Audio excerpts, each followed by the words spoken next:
Salut les gens, c'est Kelia de Japan et on se retrouve pour une nouvelle vidéo où ça sera la présentation d'un shoujo, et pas n'importe quel shoujo s'il vous plaît.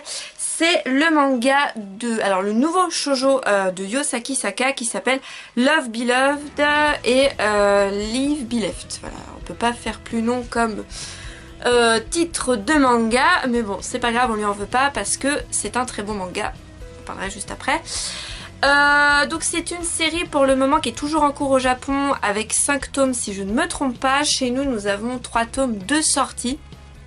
Alors moi personnellement voilà, je me suis mangé les 3 tomes hein, et j'ai lu jusqu'au tome 5 parce qu'en fait j'ai lu le tome 4 et 5 en scan sur le site Manga Fox, parce que quand vous lisez le tome 3 vous pouvez pas rester, enfin moi je pouvais pas rester sans savoir, donc voilà, bon.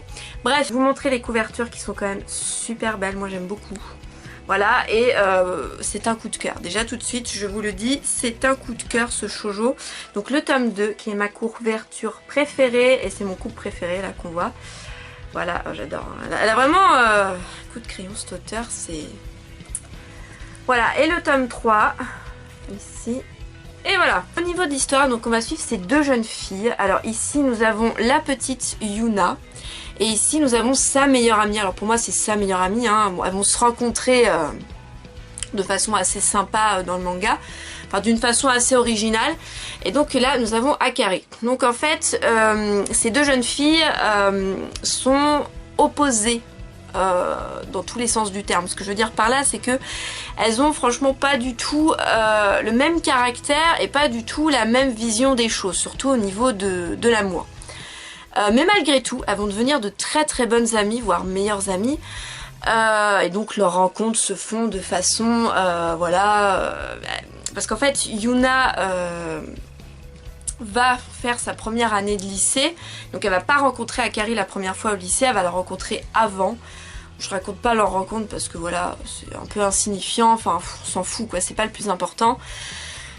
Donc voilà, donc on va les voir toutes les deux dans leur première année de lycée, et donc ce qui est intéressant au niveau de ces deux personnages, c'est que elles ont pas du tout la même façon de penser au niveau de l'amour. On a Yuna qui est une jeune fille qui est très réservée, timide, introvertie, et elle, sa perception de l'amour, clairement elle pense que elle va avoir son prince charmant qui va débarquer, qui va l'emmener, enfin bon voilà. Donc on a Akari, elle par contre elle est beaucoup plus réaliste, elle a eu plusieurs aventures avec des garçons, clairement. On voit qu'elle s'y connaît, elle est assez réaliste, voilà. Comment dire, enfin elle a déjà embrassé des garçons, comparé à Yuna, elle a jamais eu de petits copains, elle si, enfin bref voilà. Mais malgré tout, malgré le fait qu'elles sont différentes comme ça, donc elles vont beaucoup s'apprécier et elles vont tomber amoureuses de deux garçons. Donc je vais vous les montrer, ce sera plus simple. Bah évidemment, ouais, on va les montrer là, ils sont de profil. Donc on a Yuna, donc notre petite blonde ici, timide et réservée, qui va tomber amoureuse de Ryo.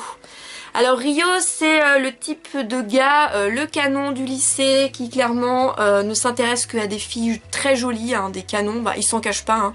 Clairement il le dit. Hein. Et donc voilà, donc il a un portrait type de fille hein, dans sa tête, voilà, il n'aime que les belles filles. Clairement Yuna, il en a rien à foutre, hein, au début du manga, il s'en fout mais comme pas possible. Donc je me suis dit, oulala, comment ça va se passer pour elle, ça va être galère. Et ensuite on a Akari, donc qui va tomber amoureuse de Inui, donc Inui qui est le meilleur ami d'enfance de Yuna.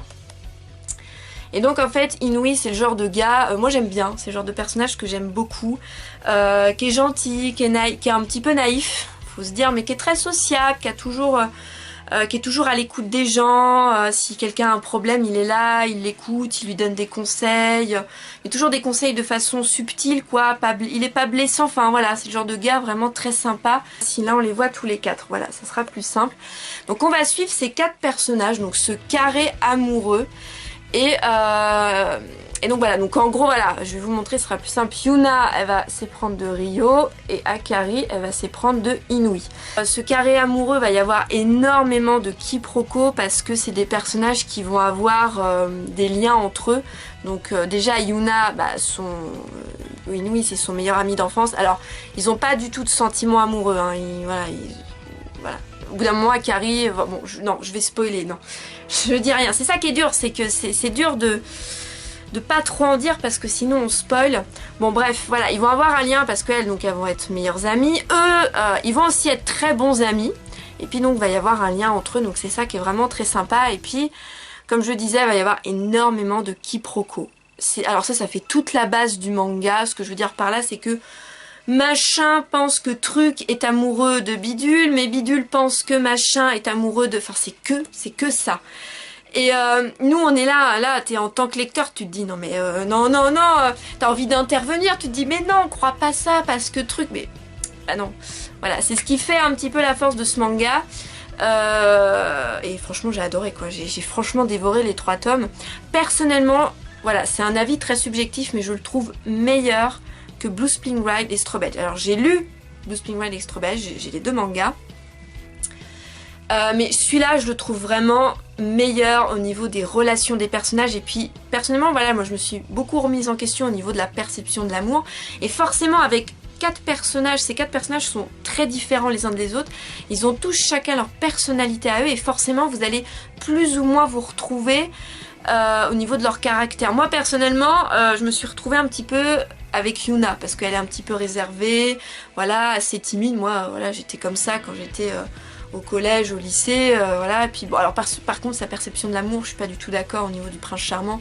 Moi, j'y crois pas du tout. Hein. Je me rapprocherais plus au niveau d'Akari, au niveau de sa façon de voir l'amour. Bon, bref, voilà.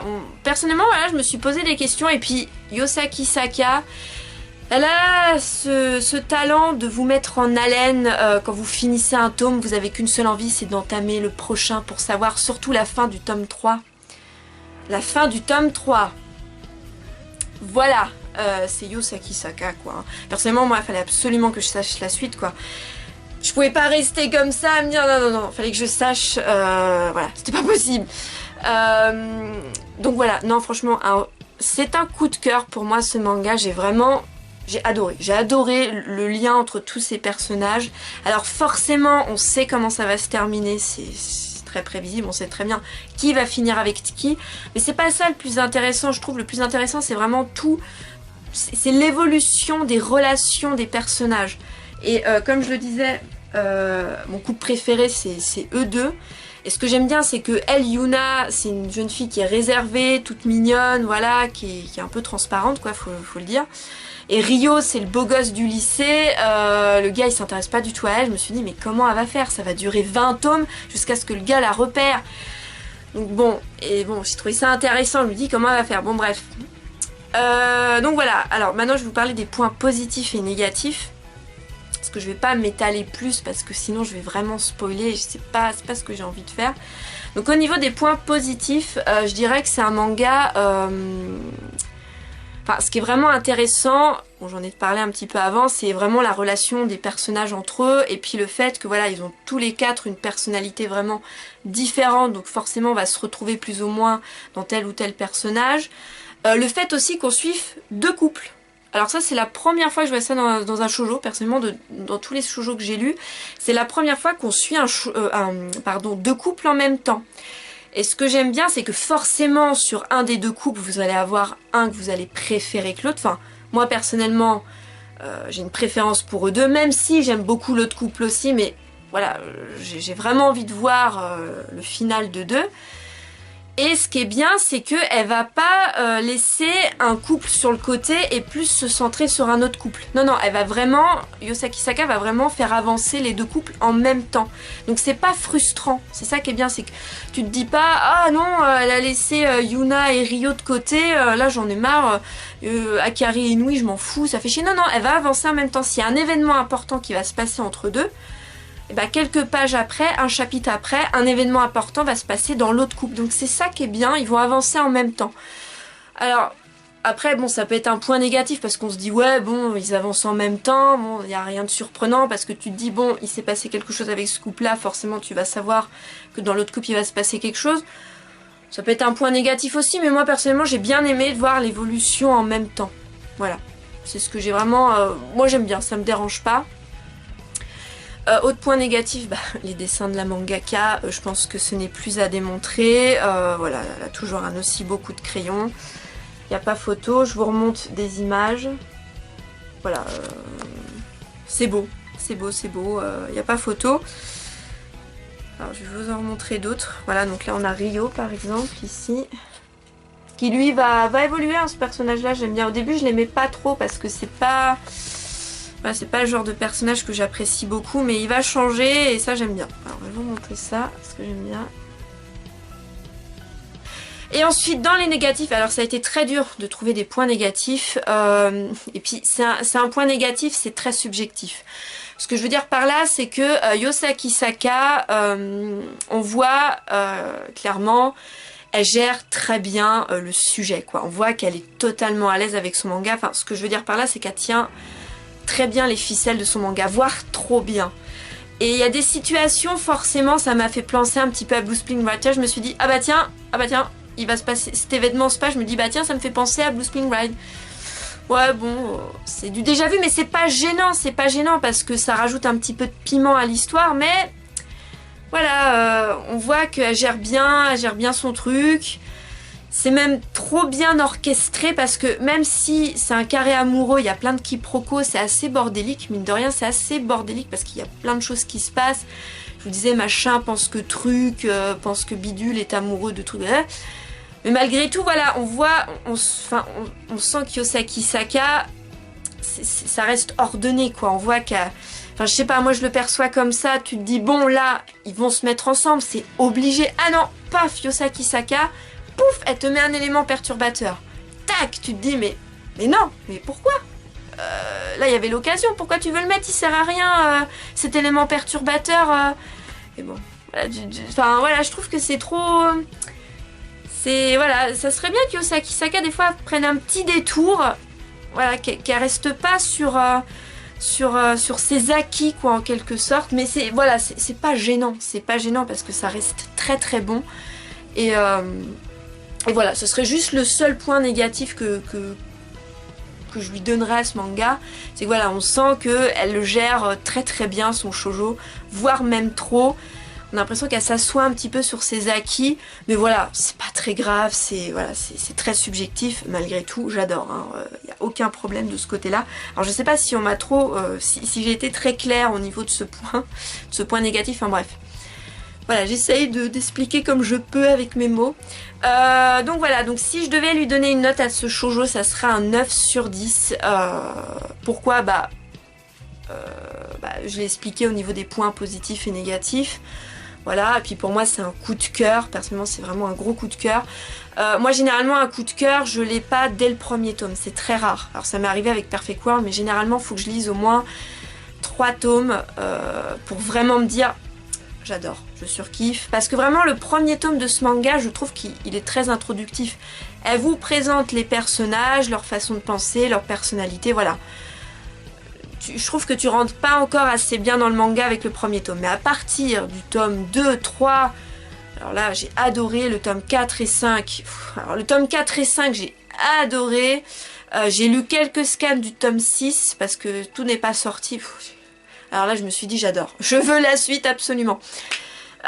Donc voilà, non, franchement vraiment très bien, je le conseille vraiment à tout le monde, même vous messieurs, c'est un shoujo mais je vous le conseille vraiment. Puis Yosaki Saka, c'est pas des shoujo cucul praline, c'est très réaliste, c'est très poignant, c'est émouvant quoi, et c'est forcément il y a des choses, on se retrouve quoi, à certaines situations, à certaines relations, je sais pas, je trouve que c'est assez... on arrive facilement à se mettre à la place de ces personnages, donc c'est ça que j'aime beaucoup avec Yosaki Saka quoi. Donc voilà, donc on va s'arrêter ici, j'espère que j'ai été claire au niveau de mes explications, j'ai l'impression que c'était un peu brouillon cette vidéo, mais bon, comme je l'ai lu vraiment là, je viens de le finir hier ce shoujo, et voilà, j'ai pas préparé de... Généralement je prépare une petite fiche, là j'ai pas préparé de fiche, j'avais pas trop envie quoi, clairement. Donc je me suis dit allez on va faire ça à l'improviste. Donc voilà, donc j'espère que ça a été clair, que j'ai pas été trop confuse. Écoutez, on va se quitter ici. Merci écoutez de toujours me regarder. On va se dire à la prochaine. Mettez un petit pouce bleu si cette vidéo vous a plu. Dites-moi dans les commentaires si vous avez lu cette œuvre, ce que vous en pensez. Est-ce que vous aussi vous attendez impatiemment la suite ou pas du tout? Ça vous a pas plu? Vous êtes déçus de ces nouvelles œuvres de Yosaki Saka? Dites-moi en commentaire, je serais très curieuse de savoir. On va se quitter ici et puis je vous dis à la prochaine. Portez-vous bien d'ici là. Ciao ciao tout le monde.